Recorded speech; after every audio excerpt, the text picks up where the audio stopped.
بسم الله الرحمن الرحيم الحمد لله رب العالمين والصلاة والسلام على رسول الله صلى الله عليه وسلم وعلى آله وأصحابه أجمعين أزكى صلاة وأتم تسليم وبعد.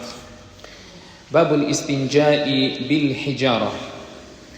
وبسند المتصل منا إلى الإمام أبي داود سليمان بن الأشعث السجستاني رحمه الله قال: حدثنا سعيد بن منصور وقتيبة بن سعيد قال حدثنا يعقوب بن عبد الرحمن عن أبي حازم عن مسلم بن قرط عن عروة عن عائشة رضي الله عنها وعنهم أن رسول الله صلى الله عليه وسلم قال: إذا ذهب أحدكم إلى الغائط فليذهب معه بثلاثة أحجار يستطيب بهن فإنها تجزئ عنه، ou como qala alayhi salatu wassalam.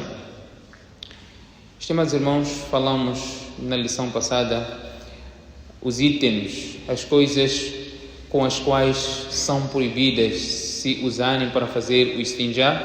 O profeta sallallahu alaihi wasallam mencionou no hadith.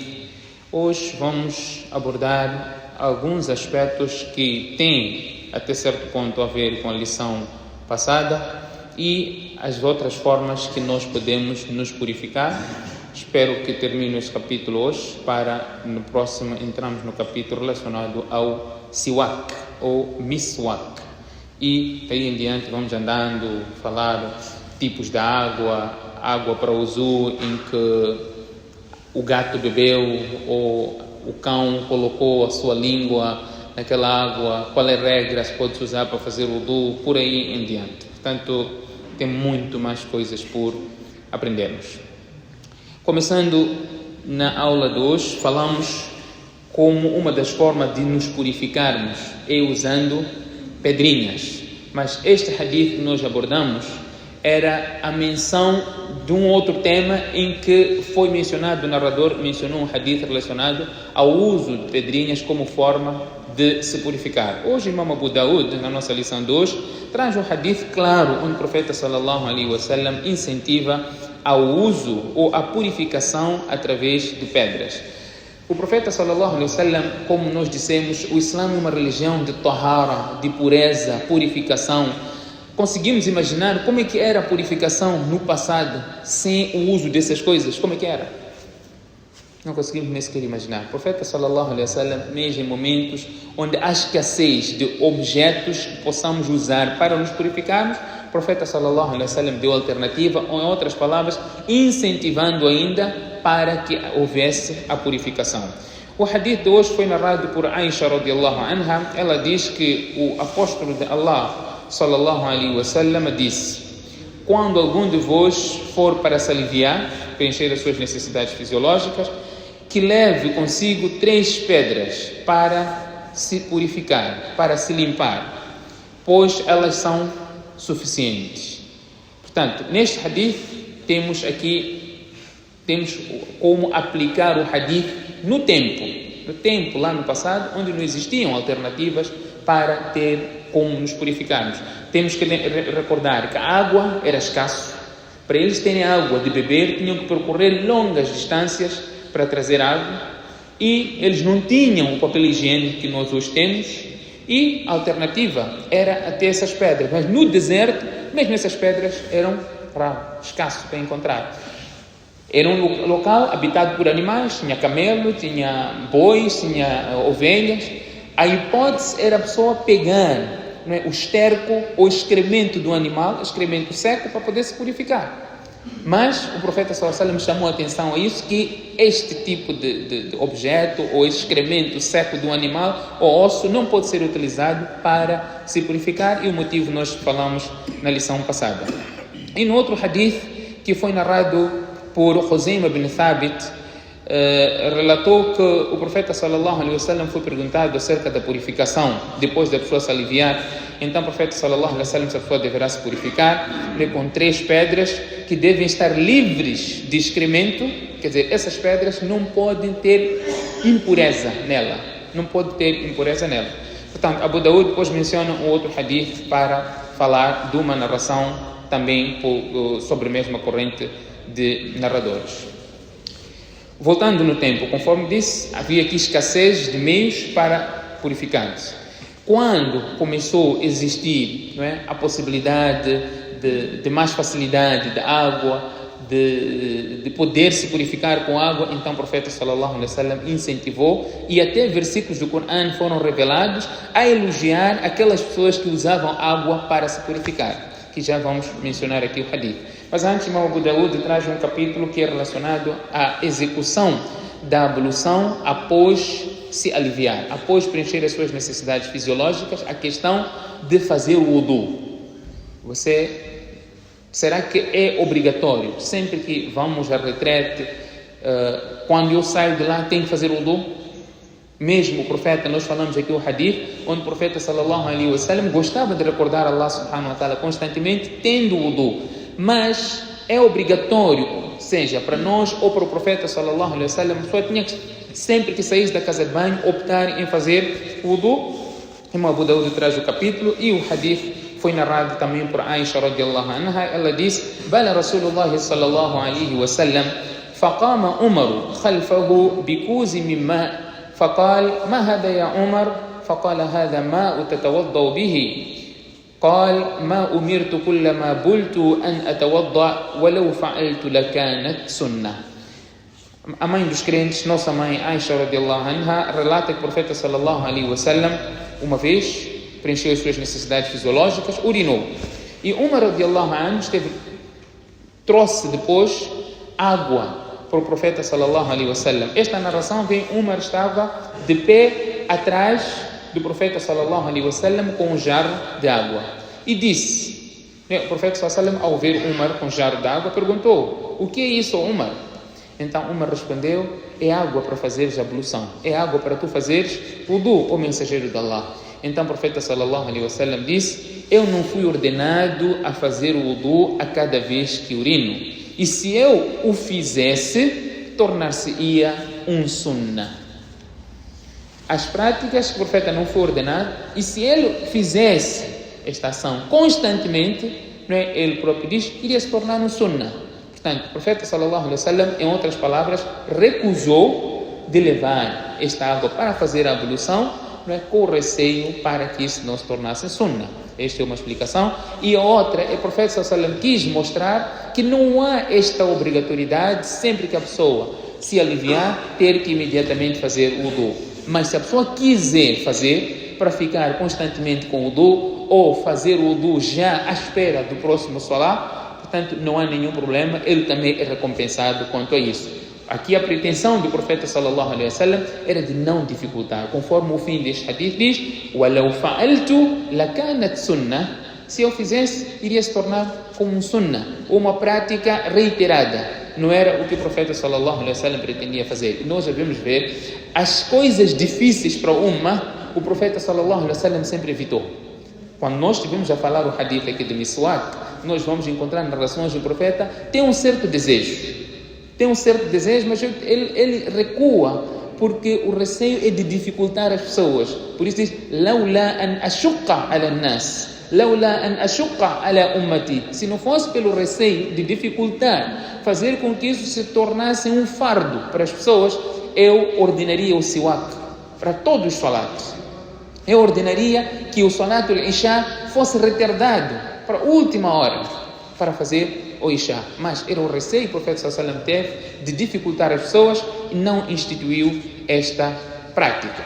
Portanto, nós vamos aqui encontrar o hadith onde o profeta sallallahu alaihi wasallam fala do uso da água para se purificar. Estamos a dizer que os tempos foram melhorando, não é? E as situações melhoraram, obviamente, então aconselhou-se a prática do uso da água para se purificar, e Allah elogiou, não é? Ainda naquele meio, as pessoas que optavam em se purificar através da água, que já iremos aqui mencionar o hadith. O hadith que temos aqui a narrar, que o Abu Dawud nos traz, é o hadith de Anas radiallahu anhu. Ele, profeta sallallahu alaihi wasallam, anna Rasulullah sallallahu alaihi wasallam dakhala ha'itan wa ma'ahu ghulamun ma'ahu mida'atun wa huwa asgharuna fawada'aha inda sidrah faqada hajatahu fakharaja alaina wa qad istanja bil ma'. Anas radiallahu anhu diz que o profeta sallallahu alaihi wasallam entrou num parque, num espaço vedado, num jardim, num pomar de alguém, não é? E com ele estava um rapaz que tinha um jarro de água com ele. Este rapaz, o narrador diz, era o mais novo de todos nós. Então, ele colocou perto da árvore de Lot, quer dizer, o profeta ocultou-se das pessoas, obviamente tinha uma árvore, e o profeta esteve a aliviar-se. Então, este rapaz colocou o jarro perto do profeta sallallahu alaihi wasallam, não é? E foi-se embora. O profeta sallallahu alaihi wasallam depois levou este jarro e purificou-se, não é? Usou o jarro para se purificar, portanto, usou a água para se purificar. E no hadith de Abu Huraira, que Imam Abu Daud nos menciona a seguir, ele diz que o profeta sallallahu alaihi wasallam diz: "Nazalat hadhihi al-aya fi ahli Quba." O seguinte versículo foi revelado acerca dos habitantes do Quba. Masjid Quba, quando as pessoas vão para Medina, o profeta sallallahu alaihi wasallam ia sempre ao Masjid Quba aos sábados e fazia salat lá no Masjid Quba. Portanto, era uma prática do profeta sallallahu alaihi wasallam. Quando o profeta sallallahu alaihi wasallam emigrou de Meca para Medina, o ponto de entrada a Medina foi no Quba. Portanto, o profeta sallallahu alaihi wasallam, este versículo foi revelado acerca, não é, ou em relação ao povo de Quba, não é? Os habitantes de Quba. Qual é o versículo? Allah subhanahu wa ta'ala diz: "Fihi rijalun yuhibbuna an yatatahharu, wallahu yuhibbul mutahhirin." Nele, quer dizer, nesta localidade, neste lugar, estão homens que gostam de se purificar. Então, o hadith ainda menciona: "Qala kanu yastanjuna bil ma." Eles faziam istinja com água, usavam água para fazer istinja. Num lugar em que era difícil o acesso à água, mesmo as pedrinhas que eles tinham que usar para se purificar era de difícil acesso, mesmo assim eles usavam água para se purificar, purificavam-se da melhor forma. Então Allah subhanahu wa ta'ala revelou versículos do Corão: "Fihi", neste lugar, há homens, rijalun yuhibbuna an yatatahharu, que gostam de se purificar, wallahu yuhibbul mutahhirin, e Allah subhanahu wa ta'ala gosta daqueles que se purificam. Portanto, por usar água para se purificar, Allah subhanahu wa ta'ala revelou versículos do Corão para elogiar essas pessoas, porque obviamente alcançam a purificação na totalidade. Uma sala. Se, por exemplo, você usa essas pedrinhas para você se purificar e depois encontra água, qual é a regra? Você tem que voltar a fazer istinja com água ou não?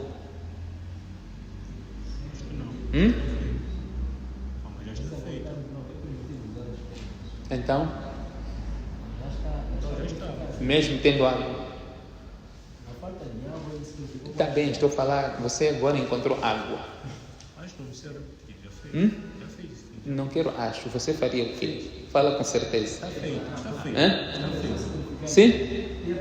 Por quê? Sim, água é a melhor forma de se purificar, obviamente.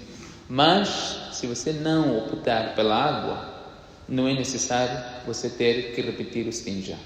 Ela mais menciona isso. Apesar, se você tem alguma dúvida, pode se purificar com o versículo aqui pelo qual foi revelado, onde as pessoas se purificavam da melhor forma.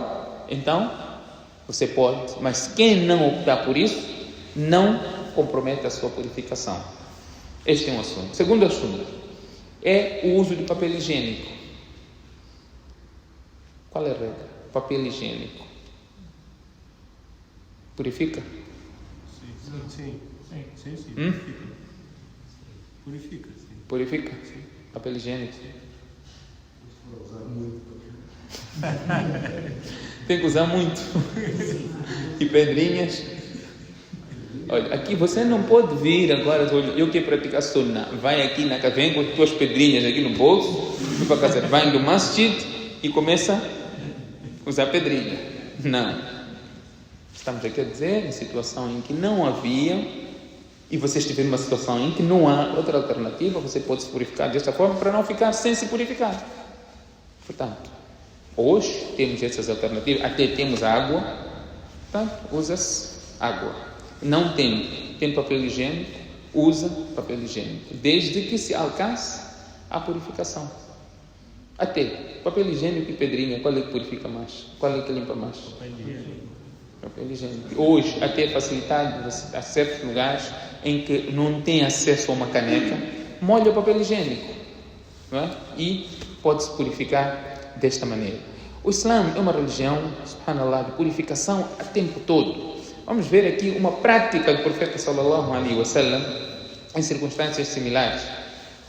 O profeta, depois de se aliviar, já se purificou. Mesmo assim, ainda o hadith que Imam Abu Daud nos menciona, ele esfregava a sua mão no chão para eliminar qualquer hipótese de qualquer que fosse o cheiro.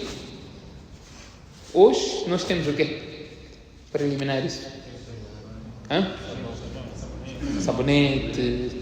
Aqui mostra a mais alta precaução para se purificar, conforme o hadith aqui narrado por Abu Huraira radiyallahu anhu. Ele diz que o profeta sallallahu alaihi wasallam كان النبي صلى الله عليه وسلم إذا أتى الخلاء أتيته بماء في ثور أو ركوة فاستنجى. وقال أبو داود في حديث وقيع ثم مسح يده على الأرض. Imam Abu Daud traz o capítulo aqui acerca الرجل يدلك يده بالأرض إذا استنجى, acerca de esfregar a mão no chão depois de fazer istinja. Então, traz aqui uma prática do profeta sallallahu alaihi wasallam, conforme Abu Daud menciona no hadith do Waqi', que o profeta sallallahu alaihi wasallam ثم مسح يده على الأرض ثم أتيته بإناء آخر فتوضأ. O profeta sallallahu alaihi wasallam passou a sua mão no chão, esfregou a sua mão na areia e ele diz, depois eu levei um outro recipiente que ele depois efetuou a ablução. Todos estes hadiths que Imam Abu Daud nos trouxe é para mostrar, em primeiro lugar, a importância de nós nos purificarmos sempre que vamos ao banheiro. Nós temos que nos purificar.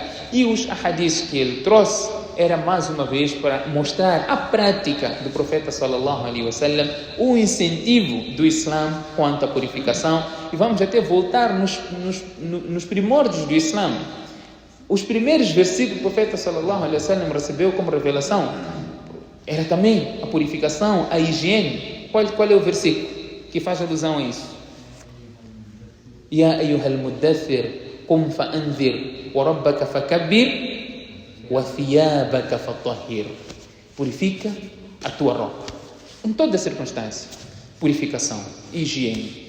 Nós já vamos passar aqui por hadith onde o profeta sallallahu alaihi wasallam, até para aquele indivíduo que está com mau cheiro, o profeta diz, não pode ir para o masjid. Está a cheirar mal, não venha para o masjid. Está com suor, acabou de fumar, não é? E apanhou chuva e fumou. Os que fumam, quando molham chuva, mesmo depois de fazer o wudu, ainda fica a cheirar cigarro. O profeta sallallahu alaihi wasallam diz, você está com mau cheiro, não pode ir para o masjid. O profeta sallallahu alaihi wasallam, man akala min hadhihi ash-shajarati al-mumtina fala yaqrabanna musallana ou masjidana. Aquele consumir, o que estava a referir o profeta sallallahu alaihi wasallam, alho cru ou cebola crua. Está ainda com aquele cheiro forte, o profeta disse, não vai para o masjid. فإن الملائكة تتأذى بما يتأذى منه الإنسان. A dificuldade que você causa às pessoas, aqueles que estão ao lado de ti, que estão a rezar quando o salat termina para se aliviar do cheiro que você porta, esta mesma dificuldade, este incômodo afeta também aos anjos. Que Allah subhanahu wa ta'ala conceda-nos o tawfiq de pôr em prática aquilo que foi aqui mencionado. Terminamos desta forma o capítulo relacionado ao istinja e purificação. No próximo capítulo, inshallah, iremos falar acerca do uso do miswak ou siwak, falando concretamente da higiene bucal quando vamos para o masjid ou quando vamos fazer o salat. Subhanakallahumma bihamdik, nashhadu an la ilaha illa ant, nastaghfiruka wa natubu ilayk.